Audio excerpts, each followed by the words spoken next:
Pacific మహాసముద్రంలో నీనో 3.4 zone వద్ద ఇంతకుముందు నమోదైన టెంపరేచర్ కంటే ఈసారి 2 డిగ్రీ సెంటీగ్రేడ్ వరకు ఎక్కువగా నమోదైందని ఐఎండీ ఇండియన్ మీటీరియోలాజికల్ డిపార్ట్మెంట్ గుర్తించింది. వెంటనే ఇండియాకి సూపర్ ఎల్నినో ప్రభావం ఉందని ప్రజలకు హెచ్చరిక జారీ చేసింది. ఇలా టెంపరేచర్ మామూలు కంటే 0.5 డిగ్రీ సెంటీగ్రేడ్ ఎక్కువగా నమోదైతే దాన్ని ఎల్నినో అని, 1 డిగ్రీ సెంటీగ్రేడ్ నుండి 2 డిగ్రీ సెంటీగ్రేడ్ కంటే ఎక్కువగా నమోదైతే దానిని సూపర్ ఎల్నినో అని గుర్తిస్తారు. తదనుగుణంగా ఇండియాలో తీవ్ర కరువు ప్రభావము, సన్ స్ట్రోక్స్ పెరిగే అవకాశం ఉంది. 1876-78లో భయంకరమైన సూపర్ ఎల్నినో వచ్చింది. దానివల్ల ఇండియాలో 1 కోటి మంది ప్రజలు చనిపోయారు. 1997-98లో ఎల్నినో పరిస్థితుల వల్ల ఇండియాలో 30,000 మరణాలు సంభవించాయి. 2015-16 ఎల్నినో వల్ల కొన్ని వేల మంది మరణాలు సంభవించాయి. కొన్ని మిలియన్స్ ప్రజలు తీవ్ర ఇబ్బందులు ఎదుర్కొన్నారు. ఇప్పుడు సంభవించబోయే సూపర్ ఎల్నినో వల్ల ప్రపంచవ్యాప్తంగా కొన్ని వందల కోట్ల ప్రజలు ప్రాణాలు కోల్పోయే అవకాశం ఉంది. ఇది మామూలు విషయం కాదు. ఒకవైపు యుద్ధాల వల్ల మరియు ఈ సూపర్ ఎల్నినో వల్ల ప్రపంచ జనాభా గణనీయంగా తగ్గే అవకాశం ఉంది. మొదటగా ఎల్నినో అంటే ఏమిటి, ఎలా ఏర్పడుతుందో తెలుసుకుందాం. ఎల్నినో అంటే పసిఫిక్ మహాసముద్రంలోని నీటి యొక్క ఉష్ణోగ్రత మరియు గాలుల దిశ అని చెప్పవచ్చు. పసిఫిక్ మహాసముద్రం అతి విశాలమైంది. మొత్తం ప్రపంచంలోని భూభాగంలో 1/3 వంతు భూభాగాన్ని ఆక్రమించి ఎక్కువ నీటిని కలిగి ఉంది. ఈ నీటి ఉష్ణోగ్రత స్థిరంగా ఉంటే ప్రపంచ వాతావరణం స్థిరంగా ఉన్నట్టే. ఈ నీటి స్థిర ఉష్ణోగ్రత 27 డిగ్రీ సెంటీగ్రేడ్ నార్మల్ రూమ్ టెంపరేచర్ని మెయింటైన్ చేస్తుంది. మామూలుగా డే టైంలో సన్లైట్ నేరుగా పసిఫిక్ మహాసముద్రంపై పడటం వల్ల పసిఫిక్ మహాసముద్రంలో నీరు కొంతవరకు వేడెక్కుతుంది. అంతేకాకుండా భూమిపై పడ్డ సన్లైట్ రిఫ్లెక్ట్ అయ్యి వాతావరణంలోనికి వెళ్తుంది.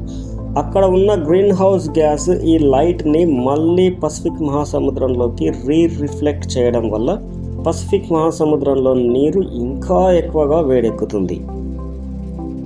ఇలా 27 డిగ్రీ సెంటీగ్రేడ్ నుండి 27.5 డిగ్రీ సెంటీగ్రేడ్ వరకు వేడెక్కితే దానిని ఎల్నినో అంటారు. 28 డిగ్రీ సెంటీగ్రేడ్ 29 డిగ్రీ సెంటీగ్రేడ్ వరకు వేడెక్కితే దానిని సూపర్ ఎల్నినో అంటారు. ఇది అత్యంత ప్రమాదకరం. భూమి తన చుట్టూ తాను పడమర నుండి తూర్పుకు తిరుగుతుంది. దానివల్ల పసిఫిక్ మహాసముద్రంలో నీరు తూర్పు నుండి పడమరకు ప్రవహించడాన్ని కోరియోలిస్ ఫోర్స్ ఎఫెక్ట్ అంటారు. కోరియోలిస్ ఫోర్స్ వల్ల నీటి అలలు ప్రవాహం నేరుగా ఇండోనేషియా, ఇండియా, చైనా, ఆస్ట్రేలియా మొదలగు కంట్రీస్కి వచ్చి చేరుతుంటాయి. కాబట్టి పసిఫిక్ మహాసముద్రంలోని ఎక్సెస్ హీట్ అంతా ఇండియా వాతావరణంలోకి వచ్చి చేరుతుంది. దీనివల్ల ఆల్రెడీ ఉన్న హై టెంపరేచర్స్ కంటే 2 డిగ్రీస్ నుండి 5 డిగ్రీస్ ఎక్కువ టెంపరేచర్ పెరిగే అవకాశం ఉంది. దానివల్ల ఇండియాకి సీవియర్ సన్ స్ట్రోక్స్, కరువులు వచ్చే అవకాశం ఉంది. పసిఫిక్ ఓషన్ వేడి గాలుల వల్ల వాతావరణంలో వర్షాన్ని కురిపించే మేఘాలు కలిగి ఉన్న నీటి శాతాన్ని సముద్రంలోనే కోల్పోతాయి. దానివల్ల వర్షాలు రావు, మేఘాలు రావు. తదనుగుణంగా తీవ్ర కరువు వస్తుంది. ఈ పరిస్థితి మే నుండి డిసెంబర్ వరకు కొనసాగుతుంది. కాబట్టి పంటలు పండే అవకాశం 80% వరకు తగ్గుతాయి. పసిఫిక్ మహాసముద్రానికి ఆనుకొని ఉన్న దక్షిణ అమెరికాలోని చాలా countries, Venezuela, Colombia, Ecuador, Peru, Chile మొదలగు కంట్రీస్లలో మనకు ఆపోజిట్గా అంటే అతివృష్టి పరిస్థితులు ఏర్పడతాయి. ఇలా జియోలాజికల్ కండిషన్స్ వల్ల అంటే పసిఫిక్ మహాసముద్రానికి మన దేశం దగ్గరగా ఉండడం వల్ల మన దేశానికి ఎల్నినో ఎఫెక్ట్ అనేది బాగా ఉంటుంది. మానవ శరీరానికి ఎల్నినోకి సంబంధం ఏమిటి? మానవ శరీరం మామూలుగా 37 డిగ్రీ సెంటీగ్రేడ్ నార్మల్ టెంపరేచర్ని మెయింటైన్ చేస్తుంది. ఎల్నినో వల్ల 44 డిగ్రీ సెంటీగ్రేడ్ కంటే ఎక్కువ టెంపరేచర్స్ నమోదవుతాయి. ఈ సూపర్ ఎల్నినో వల్ల 50 డిగ్రీ సెంటీగ్రేడ్ వరకు నమోదయ్యే అవకాశం ఉంది. ఈ హై టెంపరేచర్ నుండి బాడీ కూలింగ్గా ఉంచడానికి స్వెట్ని రిలీజ్ చేస్తుంది. ఇది రక్తంలోని నీటి శాతానికి డైరెక్ట్గా రిలేట్ అయి ఉంటుంది.